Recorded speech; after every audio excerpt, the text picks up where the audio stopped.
Well, hello, quilting friends, and happy Future Friday, everybody. Thank you guys so much for joining me today in my sewing studio. We are going to set up a new quilt to quilt, and this quilt does not belong to me. This quilt actually is my mom's quilt. She is a quilter and has been a quilter my entire life. She is a hand quilter and finally agreed to let me have a few of her quilt tops to do on my long arm. So we are doing this for Mom, you guys.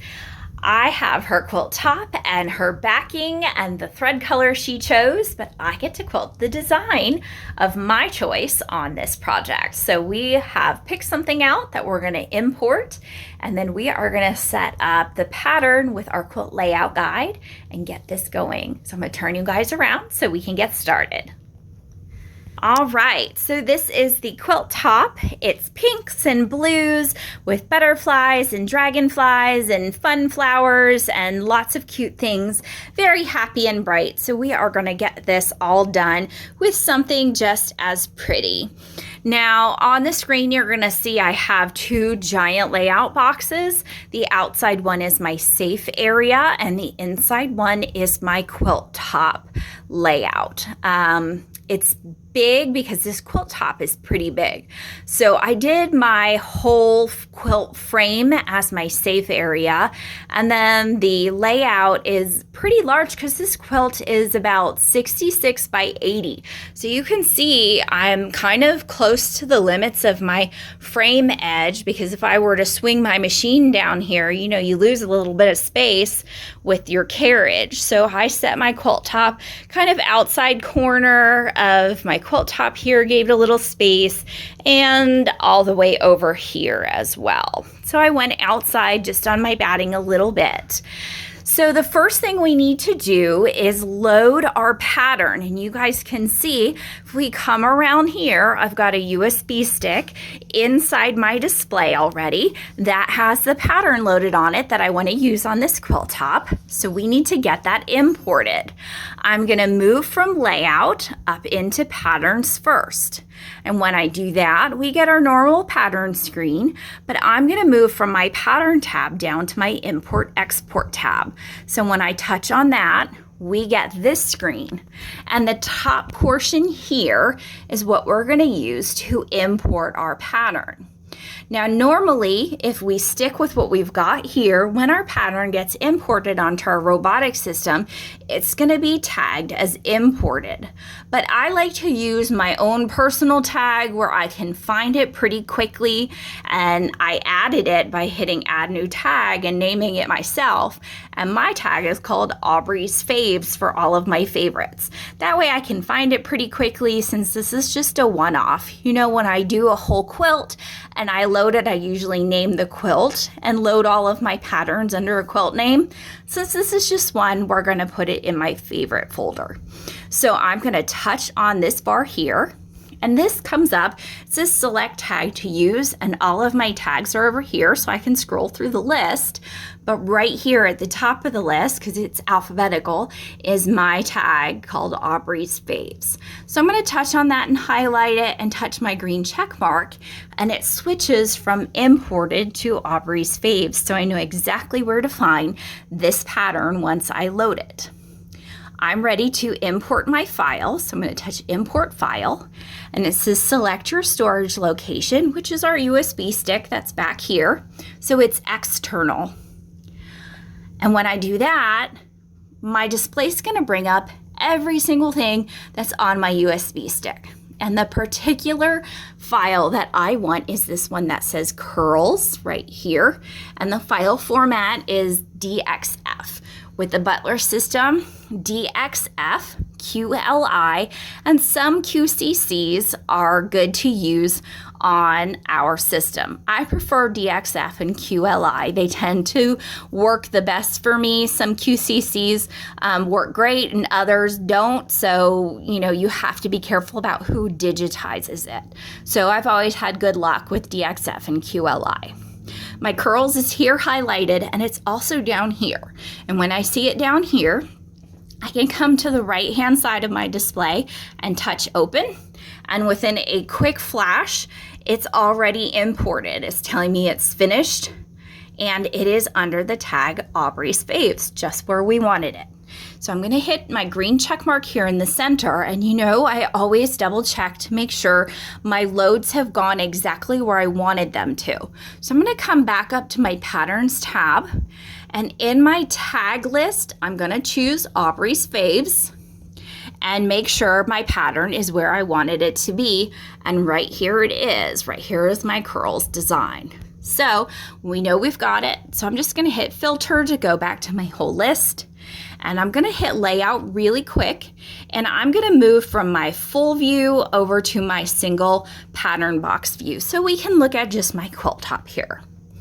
Now, I said that we were going to put this together in our quilt layout guide. So I'm not adding my pattern next. I'm actually jumping from layout into edit. So when I highlight edit, we get all of our editing features on the right-hand side. And our quilt layout guide is this little light green box that's got the white square in it with the 2 black arrows and the little dots all the way around the edge. When I open that up, we've got all kinds of fun things across the bottom here. This is where we're going to start to add everything that we need to create our layout for this particular quilt top. The first thing we need to do is add our pattern. And the little file folder here looks just like our pattern file folder up here. So I'm going to go ahead and open that up. And when I do that, we're taken to our normal pattern screen. I know what I need is in Aubrey's Faves. So we're going to open that up and find our curls pattern, highlight it, and touch our green check mark so that it loads here into our layout box.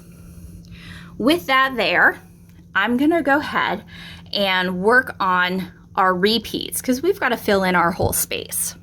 Now we can work with our editing features, but remember that you've got a smart fill down here. It's always fun to try that first so that you don't have to do all the work if you don't want to. So I'm going to go ahead and hit my autofill and see what happens. And that doesn't look too shabby. My circles are pretty circular there. My swirls look nice and smooth. So I think I'm going to stick with this. I like it. It looks good. So let's go ahead and move on. Now our quilt length is our next one that we need to work with. And we can open up the little tab underneath it and put in our quilt length. So if our quilt is 54 inches long, we can put that in and it's going to adjust our number of passes. Our quilt is actually 80 inches long, so we can put in 80 and hit our check mark, and it's going to adjust the number of passes. Your number of passes is how many rows you're going to have to stitch out to fill in your quilt top with your design as it is for the length of your quilt. Now this says 6.9, which is fine, but that means I'm going to end up with a partial row, and I like to have kind of whole rows. So I'm going to open this up and see what we can do about getting whole rows. I think I'm pretty close to 7 here at 6.88133. So I'm going to go ahead and put in 7. And when I do that, it just shrank it up just an inkling there. But now I'm going to get full passes across my quilt. So I'm okay with that. Right now, I'm going to skip my row spacing until I do a full view, which is this one over here, and look at it completely laid across my quilt top. Your row spacing is what it's going to look like in between each row as you nest. Sometimes our patterns nest perfectly. Sometimes we need to do a little adjustment and either move our rows closer together or further apart. That's what this is for. But I want to see what it looks like first. We've got an accommodation for our top binding and our bottom binding. So if you don't want your design to go into your binding, you can put an accommodation here. I'm not worried about that. I actually prefer some stitching to go into my binding just to make sure everything's held together. And I'm not worried about 1/4 of an inch of the design going into my binding and losing that little bit. But if that's something that matters to you, or if you're doing a show quilt, you can adjust your bindings here. You also have quilt shrinkage. And a lot of questions come up about that. And I find that quilt shrinkage is usually only something you have to worry about if you're doing a very, very dense quilt where there's going to be a lot of take up in your quilting, or if you're using an extremely thick batting where there's going to be a lot of take up in your batting, or even if you're doing a double bat. But I've got a fairly thin bat here. It's just a cotton batting, so it's not super thick. And this is obviously not a very dense quilting design, so I don't have to worry about that. For any of these, all you have to do to adjust them is touch on the little white box. You'll get your keypad and you can type in whatever you would like. I want to view what this is going to look like to see if I need to adjust my row spacing. So I'm going to look at my full view, and it's going to give me a full view of what my quilt design is going to look like laid out across my whole quilt top. We're going to touch on that now. And this is what it would look like. And you guys can see that I've got a little spacing work to do because there is some space in between my rows. And I think we can do a little bit better than that. So it's time to adjust our spacing. I'm going to go into row spacing here, and it's going to allow me to adjust on my keypad the space between my patterns. Now, because I need to remove some space, we're going to have to use our minus sign. So I think let's start with 1/2 inch. So I'm going to put in 0.5 minus. So I have minus 1/2 inch and hit my check mark. When I do that, it just shrunk up a little bit, but I've still got some space in between. So I'm going to go back into row spacing, and I'm going to go for a whole inch and see what happens. So I'm going to put in 1 and a minus, so it's minus an inch, and hit my check mark again. And I think we may have it there. That looks a lot better to me. It's more cohesive and everything blends together where it looks like there isn't a whole lot between each row. I'd be afraid if I went any further than an inch, I might end up having my swirls and bubbles overlap between the rows because they're pretty close there. So I think I'm happy with this. So from this point, I think I'm ready to stitch out. I'm going to go with my quilt length of 80, 7 full passes, and a -1 between my row spacing. I'm skipping my bindings because that's not something that worries me, and I want my stitching all the way to the edges of my quilt. And I don't believe I'm going to have any shrinkage with the design that I've got. We'll go ahead and hit home. Our first row is ready to go. I've got my needle highlighted, so we're going to stitch out.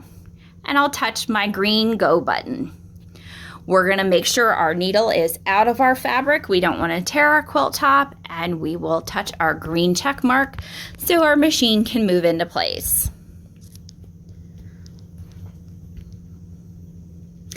It has a long way to go on a big quilt top.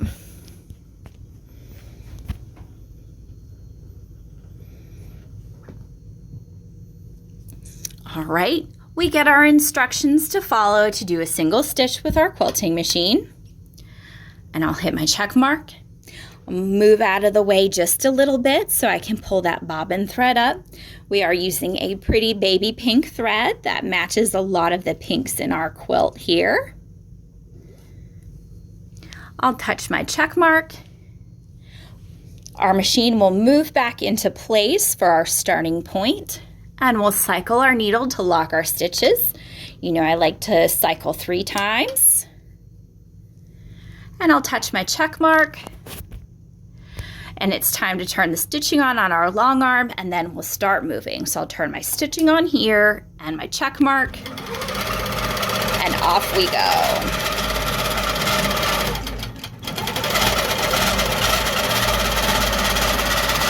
So I'm going to let this run until we're at the end of the row so you can see it. All right, everybody. So our first row is done. I think it turned out really cute with these swirls and little pearls. I think you can see it really well kind of on these 3 solid blocks together. We've got a good kind of swirl and pearl right here. I think she's going to like it. Thank you guys so much for joining me today and getting this quilt top set up and ready to go. I'm gonna start nesting this so that we can keep on down all these rows and get this quilt top done. Thank you guys so much. I had a great time getting this together with y'all, and I hope maybe you learned how to get your quilt top set up too. We'll see you guys real soon.